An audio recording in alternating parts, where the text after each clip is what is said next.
Hello and welcome to a new episode of Exipelago Behind the Scenes. So, I actually promised to show the food chain this time, and it was a hard piece of work actually, and experiencing lots of bugs, fixing them, and finding more, wanting to add this and that.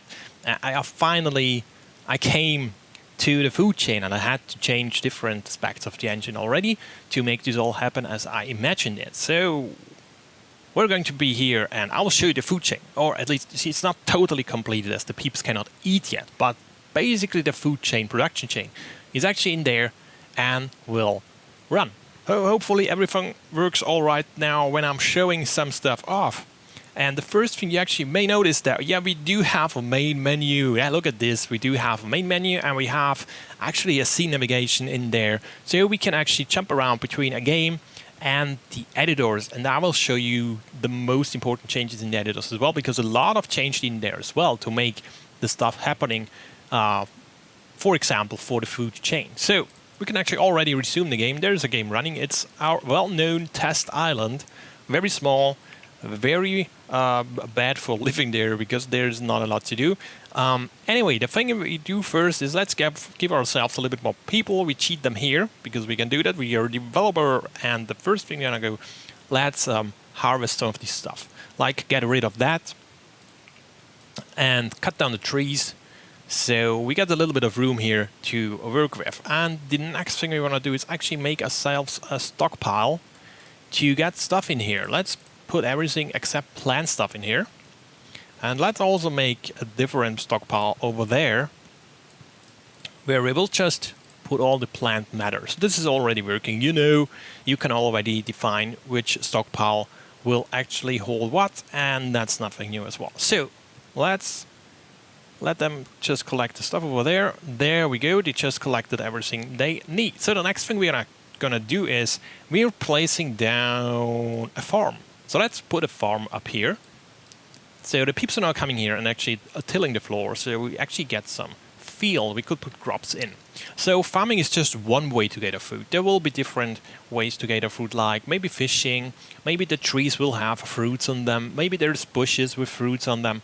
And maybe there's different sort of plants. We don't rely only on crop. And you may also need to get trading in there and to get stuff you don't have on your own island. So the first thing actually you want to do is select the crop we want to grow here. And later on, what you would need to do that is actually to have something like seeds to plant the stuff. So you would actually just harvest the wild wheat growing somewhere. And then you can actually go and use those seeds to actually plant the field. So what we're going here, we're just telling the peeps that please plant wheat. They will just do that without any seeds at the moment. And now they're planting the fields. And there's the field. And we not just need to wait until it's fully grown. We can speed this up. And another change, you will find out that the zones actually are not rendered all the time. So they're just not visible except when I'm hovering over with the mouse, or if I'm going into some editing mode, they will just appear, or when I'm adding some more zones, they will just appear as well. So this all makes this look a little bit more clean and not so clogged with zone overlays like this.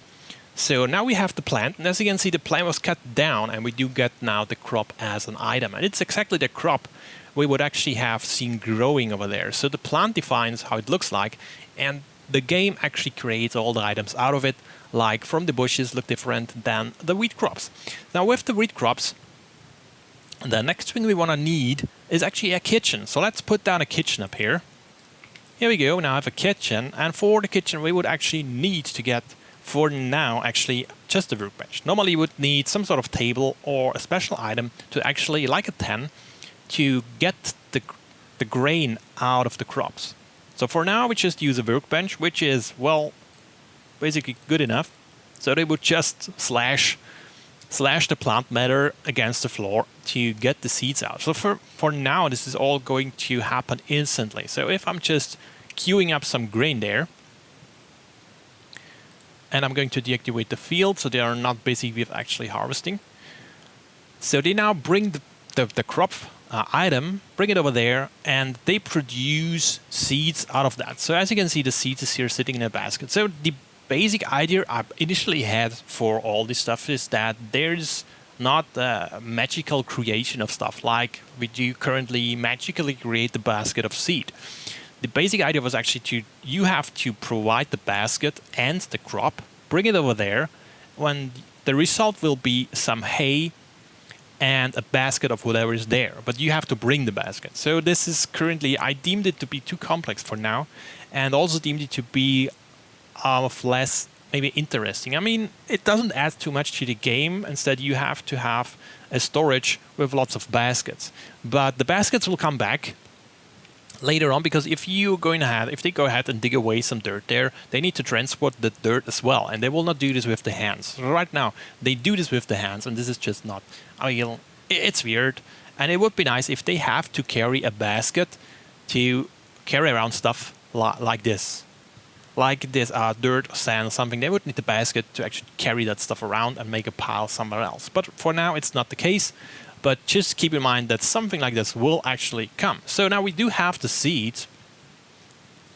And we can do that now. We do not have a constraint here for using a special item. Later on, for bread, you will need to use a special item to actually get it like an oven. But for now, we can just queue the bread so you can see actually the production chain working. So they bring the seeds in here, and later on they also need water. So if you make a bread, you want to have the seeds. Actually, normally you would have actually not the seeds, you would just make flour out of the seeds, and with the flour you actually make the bread. So this is not completely finished yet, but as you can see, we can make bread, and the bread is the bread is actually going to get in the stockpile where it sits, because it's defined as a material food, and we allowed all materials to go into that stockpile, so the bread's actually sitting there. So, and in a later phase, these peeps would actually grow over time. They will grow hungry, and then will need some food. So maybe they go there and pick up the next food they find, like bread. So even further down the track, another feature of the game would actually be like, what about the peep being allergic against wheat? So he cannot eat the bread. So he needs to have some other source of food, like he can only eat fish, or you need another crop, or maybe you make a bread out of rice, or whatever crops that are there. It's just a matter of creating the plant for it and defining some basic attributes for it, and the game will do the rest. So if we define that the bread will need some grain, we just need a plant to produce grain. And then we just add the plant and everything works magically. That's pretty nice. So that's the food chain. So then we have something else. As I told you, currently the bread is just made out of seeds, which is not realistic, but just to show off what the end product actually is. It's the bread, and this is not just some bread. It should actually be, let's go, material food. There we have a bread. And there we have a wheat bread. It's not visible here. Yeah, it's a wheat bread. Yeah, the texts are pretty wrong still. Doesn't matter for now. But it's actually wheat bread. So whatever the bread was made out of, it's a different sort of bread. And it may have different sorts of attributes in the end. But that's not in the game yet. Maybe something wheat will have some attributes different than some other crop available later on. Like, I don't know, barley or whatever crops there are. And yeah, and peeps may also have their own favorite food. So maybe this one doesn't like wheat, but this one likes barley very much. So they will gain more happiness by respective foods they actually enjoy eating. Anyway, as told, for now they just produce bread out of thin air and some seeds. But later on, what you actually want is produce some sort of oven. So like I think we need to build an oven. Well, let's build another tool. Let's build a campfire in here just because it looks cool. Oh wait, this was wrong. I have forgotten to select something. Yeah, we need to campfire and select actually any. So let's put a campfire up there.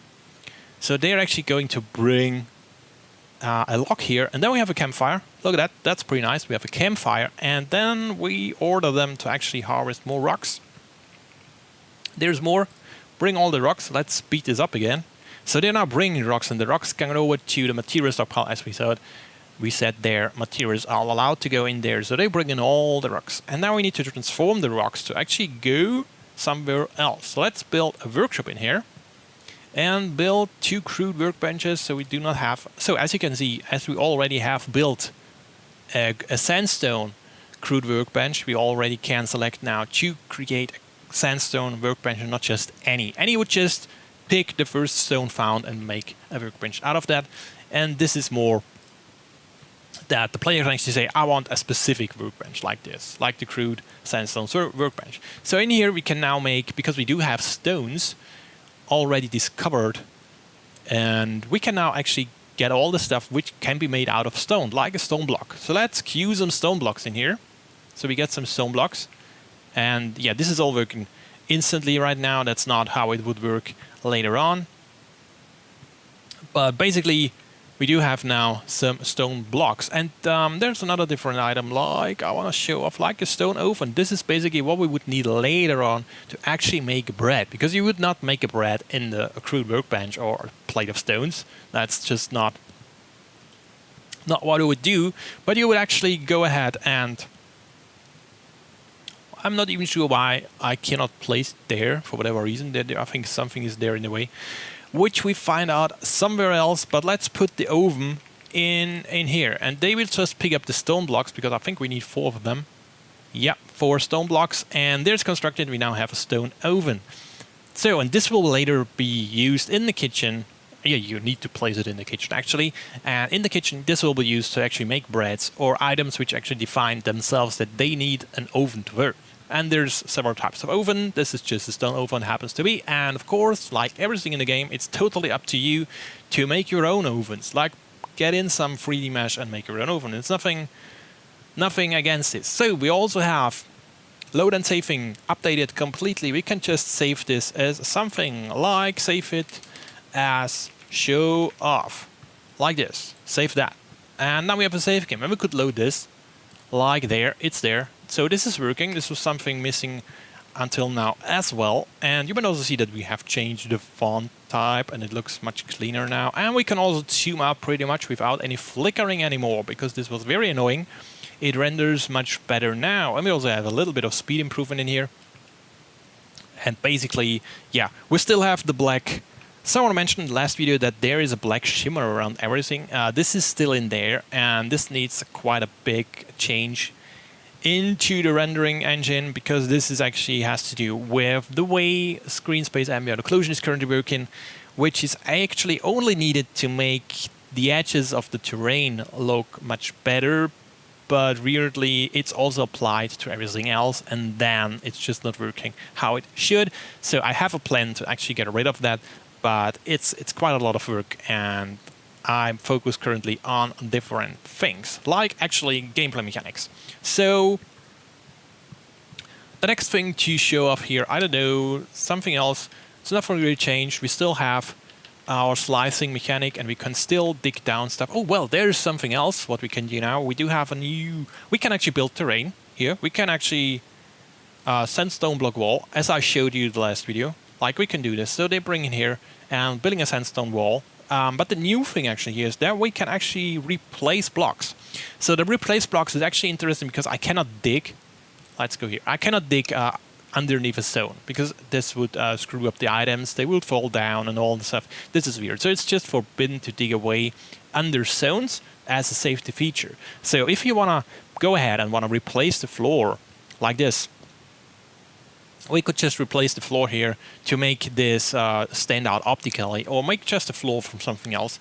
We do not have this mode here, like a replace. And we just replace actually says, yeah, just do anything and replace that block with something else. Like sandstone wall, we could just here, and they will just replace that block into a different one.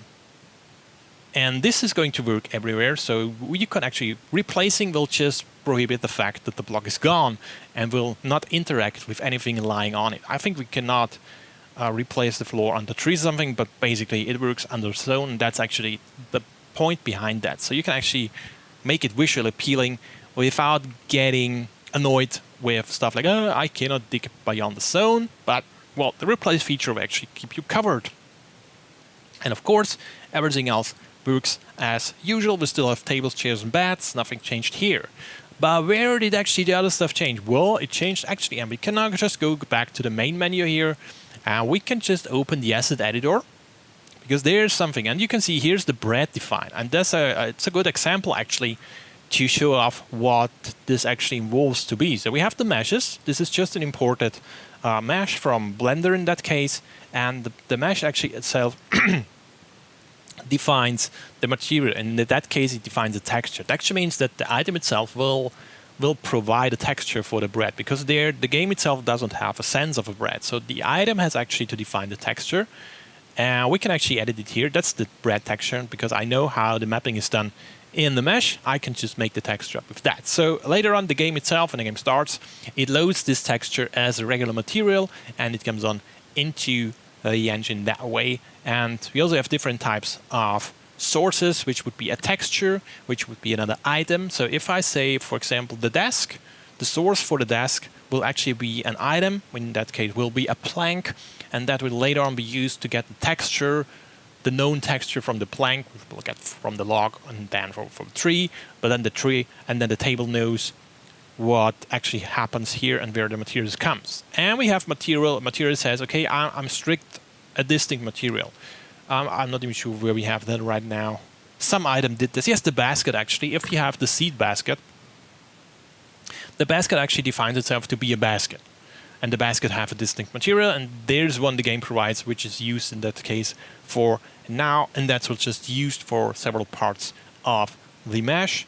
And then in the construction, we just screwed that up by changing something. So let's open up, I don't know, we could just open up, what shall we open up? I don't know, a table, a bed.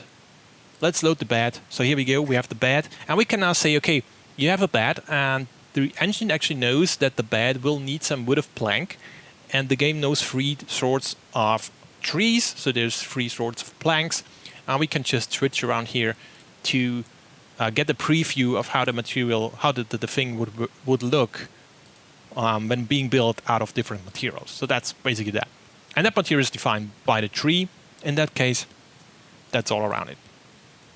So, and well, this is had resetted itself. And anyway, so then we have a material. I'm not sure if this is interesting for anyone, but these editors will be in the end game at some point. So everyone will be able to use those and make new items out of nothing by just using this editor and getting stuff into it. And it looks quite complex, and basically, yes, it is. And there's a big pile of complexity to actually make this work.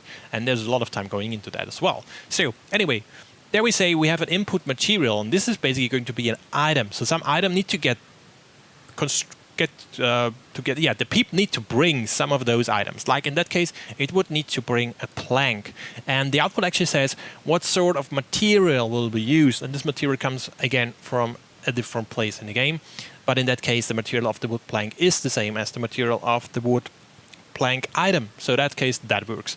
But this will differ. And there will be a more in-depth video about how these editors work. So everyone who's interested will get a very in-depth tutorial about how to use it when it is at a point where it actually is complete. Yeah, I will not change at some point that it breaks things.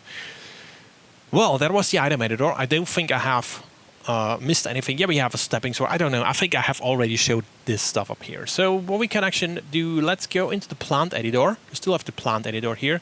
So let's show up here. We have the wheat plant. The wheat plant has its own editor. Of course, we have properties. Like this is actually about rendering, coloring, growing speed, and different parameters which you can give to make this appear in the game. Then we have the texture. So, and the grain actually now defines itself as the plant texture, and the game will use that later on to construct the plant crop, the crop item, which can be carried around.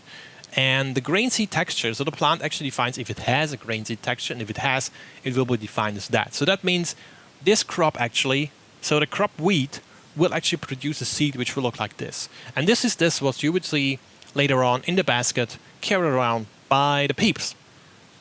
Well, that's basically it. And I think we're done with that sort as well. I'm not even sure if there's something I have missed right now.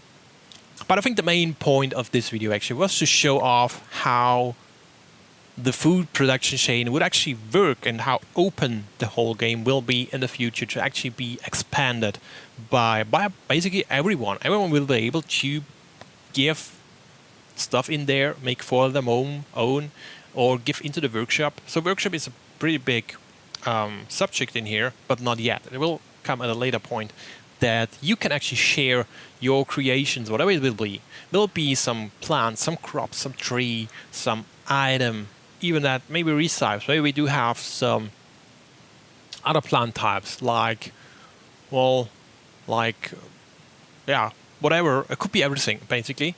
And it's completely up to the players to make something out of that. I'm just making a framework. No, it will be some sort of game. And the question is, how far can we go?